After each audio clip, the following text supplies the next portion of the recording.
चंद्रभान की जय।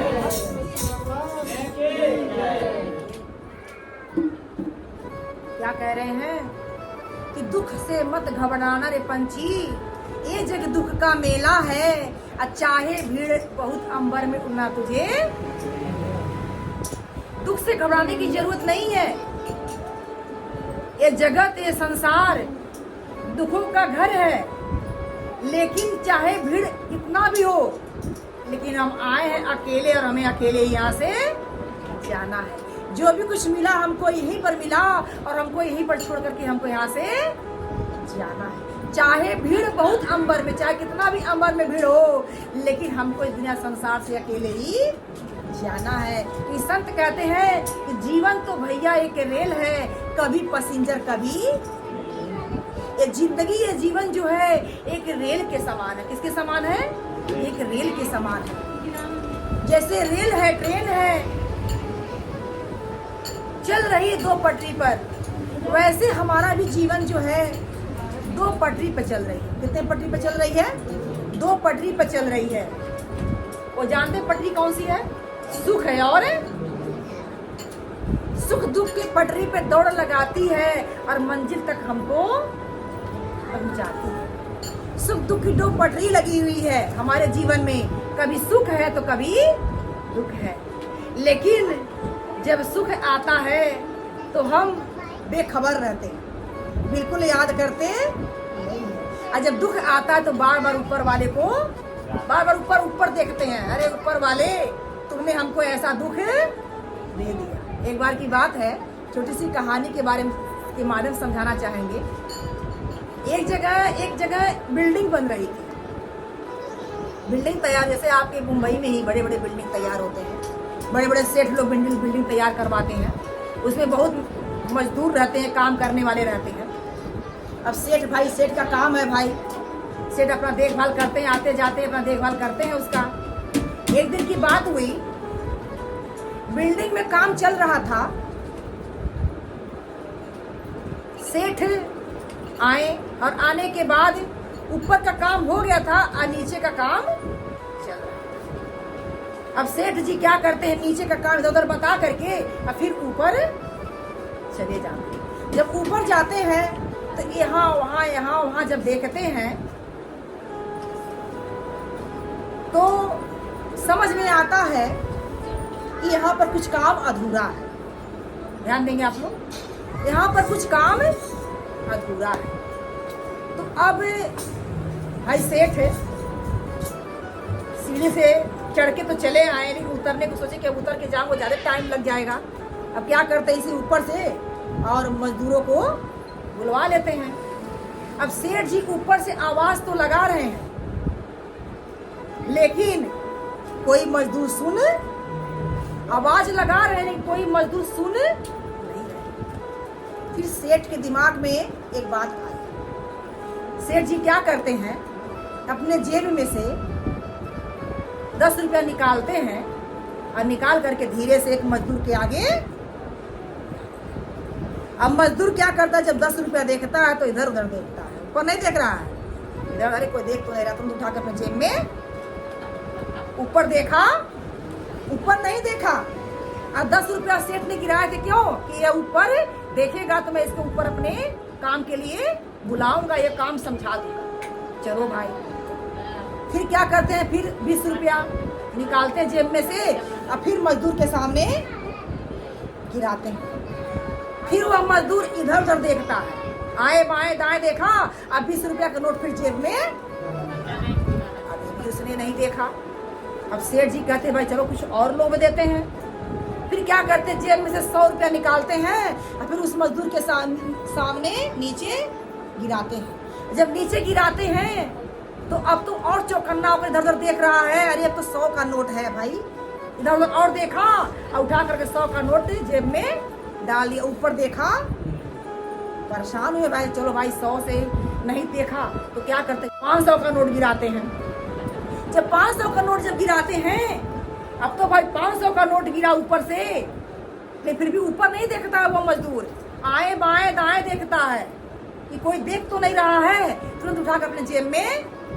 अब सेठ को बहुत जोर का गुस्सा लगा, फिर क्या करते हैं, वहीं पर एक ढेला पड़ा हुआ था, डगर इतना बड़ा पत्थर, और उठा करके मारते उसके सर पर, धाक से मारते हैं ऊपर से, छनछना कर ऊपर ताकता है।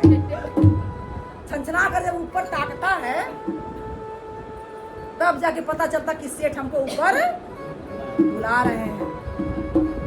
तो यह बात, यही दुनिया वाली की बात है। जब परमात्मा देता है ना, तो परमात्मा को कभी ऊपर से कभी धन्यवाद शुक्रिया नहीं करते कि ऊपर वाले, हे मालिक, आपने मुझको इतना दिया, कभी भी उसको धन्यवाद देते नहीं। बस आए बाएं दाएं देखते हैं, छिपा कर रखते हैं। अरे कोई हमारे पड़ोसी ना जान जाए कि हमारे पास इतना है, इतना पाए हैं, कोई जान ना पाए।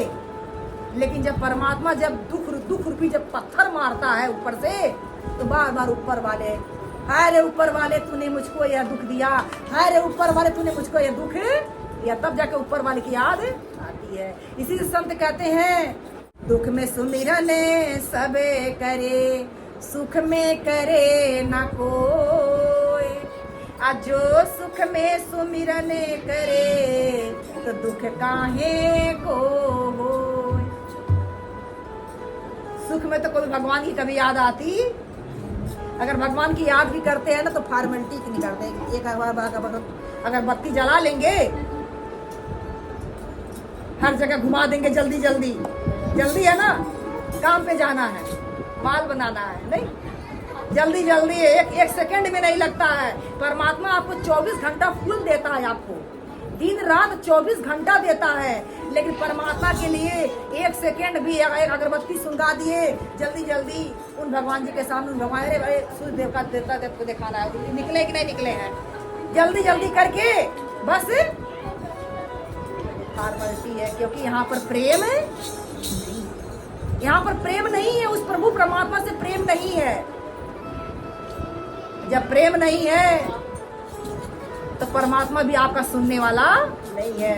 कि प्रेम के वशीभूत परमात्मा वहां भागे भागे जाता है कि प्रबल प्रेम के पाले पड़ते, प्रभु को नियम बदलते देखा, और अपना मान टले टल जाए, भक्त का मान न टलते, अपने भक्त का मान वो टलते न देखते। प्रेम के वशीभूत भगवान होते हैं। दो भक्त थे, दोनों भक्त भगवान का भजन कर रहे थे, एक बट के नीचे और एक इमली के पेड़ के नीचे, दोनों भगवान का भजन कर रहे थे। भजन करते समय कुछ समय बीता, उसी रास्ते से नारद जी निकल पड़े। नारद जी जब निकलते हैं तब वहां पर दोनों भक्त खड़े होकर के नारद जी से प्रार्थना करते कि हे नारद जी, आप प्रभु के दरबार में जा रहे हैं, भाई आपका तो आना जाना लगा रहता है, हम लोग के पास तो उतना वो सामर्थ्य नहीं, वो क्षमता नहीं कि हम लोग आए जाएं, लेकिन आप जा रहे हैं प्रभु के दरबार में। हे नारद जी, हमारी एक विनय है, हमारी एक प्रार्थना है, आप भगवान जी से एक जरा सा पूछ लीजिएगा कि हमें वो दर्शन कब देंगे, हमें वह दर्शन कब देंगे। ध्यान देंगे आप लोग, थोड़ा सा समय लेंगे, बस थोड़ा सा भैया लोग को भी थोड़ा सा सत्संग मिल जाए, बस अब खत्म ही करेंगे। कहते हैं दोनों भक्त की जा करके भगवान जी से पूछ लेना कि हमें दर्शन कब देंगे। हम लोग दोनों उनका भजन कर रहे हैं, तपस्या कर रहे हैं उनका दर्शन पाने के लिए।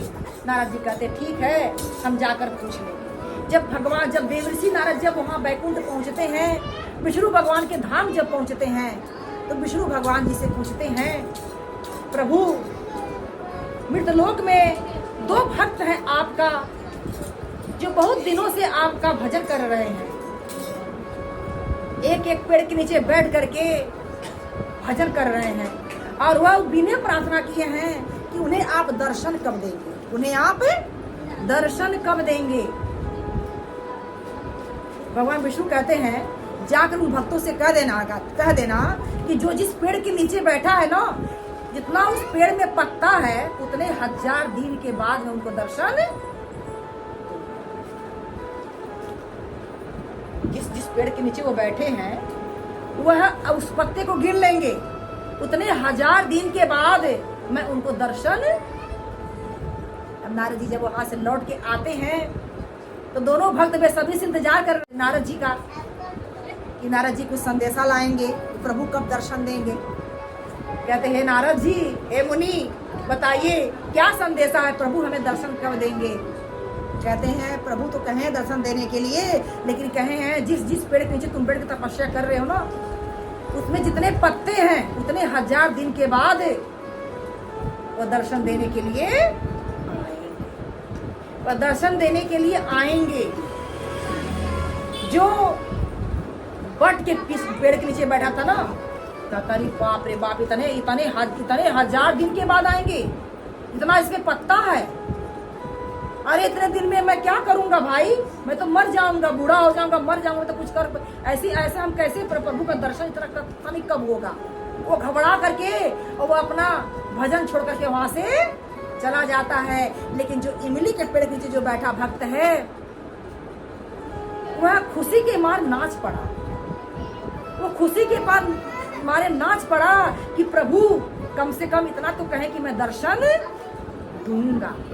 तो प्रभु जरूर दर्शन देने के लिए आए हैं, इसलिए मुझे पूर्ण विश्वास है कि भगवान हमें दर्शन देने के लिए आएंगे। वह खूब झूम के जैसे नाचता है, नाचते नाचते एकदम मस्त हो जाता है, और वैसे नाचते नाचते जैसे गिरने लगता है, वैसे भगवान तुरंत आकर वहां खड़ा कर भक्त को ऐसे संभाल लेते हैं। पल भी नहीं लगा, भगवान ने अपने नियम को तोड़ दिया। यही कहते प्रबल प्रेम के पाले पड़ते, प्रभु को नियम बदलते देखा, और अपना मान टले टल जाए भक्त का मान ना, भक्त का मान कभी भगवान टालते नहीं है।